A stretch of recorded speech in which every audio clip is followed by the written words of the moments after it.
దేవుని నామానికి స్తోత్రం కలుగును గాక. అందరూ బాగున్నారా? నేను కూడా బాగానే ఉన్నానండి. యూట్యూబ్లోను స్టేటస్లోను వీక్షించేటటువంటి వారికి నా హృదయపూర్వకమైన వందనాలు తెలియచేస్తున్నాను.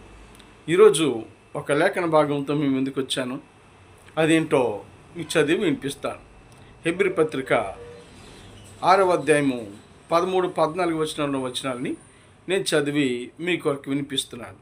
అదేమిటి అని అంటే, దేవుడు అబ్రహామునకు వాగ్దానము చేసినప్పుడు తనకంటే గొప్పవాణ్ణి తోడని ప్రమాణము చేయలేక పోయెను గనుక తన తోడు అని ప్రమాణము చేసెను అని మనం చూస్తున్నాం. చూస్తారా ప్రియులరా? అబ్రహాముకు దేవుడు వాగ్దానం చేయడానికి పూనుకున్నాడు. అలా పూనుకున్న సమయంలో అబ్రహాముకి ఒక వాగ్దానము ఇవ్వడానికి ఎవరి తోడు అని పెట్టాలని దేవుడు చూస్తే భూమి మీద ఆయన కంటే గొప్పవారు ఎవరు కనిపించలేదట. చూస్తారండి? ఎందుకంటే ఆయన సమస్తమును కూడా కలుగు చేసిన సృష్టికర్త. ఆయన కంటే గొప్పవారు ఎవరుంటారు చెప్పండి? ఆయన కంటే స్థితిమంతులు స్త్రీమంతులు ఎవరుంటారు చెప్పండి? ఆయన సర్వలోకమును కలుగు చేసిన సృష్టికర్త. అలాంటి సృష్టికర్త అయిన దేవుని కంటే గొప్పవారు ఎవరున్నారని దేవుడు తన తోడు అని అబ్రహాముకి ప్రమాణం చేస్తాడు. చూస్తారా ప్రియులారా?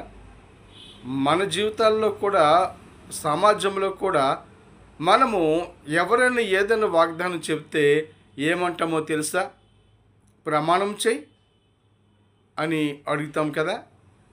అలాగే అబ్రహాముకి దేవుడు వాగ్దానం చేయడానికి, ప్రామిస్ చేయటానికి ఎవరూ కనిపించలేదు. అందుకే తన తోడు అని ఒట్టు పెట్టుకున్నటువంటి దేవునిని మనం చూస్తుంటున్నాం. చూస్తారా ప్రియులారా? దేవుడు అంటాడు, సర్వ సృష్టి సమస్తం కూడా నాది, ఆకాశమందును భూమి మీదను నాకు సర్వాధికారము ఇవ్వబడి ఉన్నది అని దేవుడు చెప్పిన మాట మనకు తెలుసు.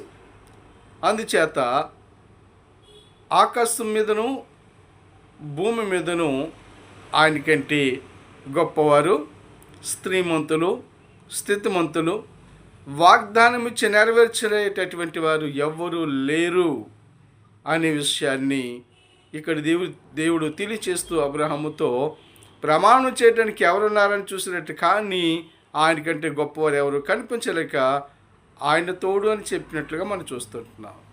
ఈరోజు అలాంటి దేవుడు నువ్వు కలిగి ఉన్నావు. అందుచేత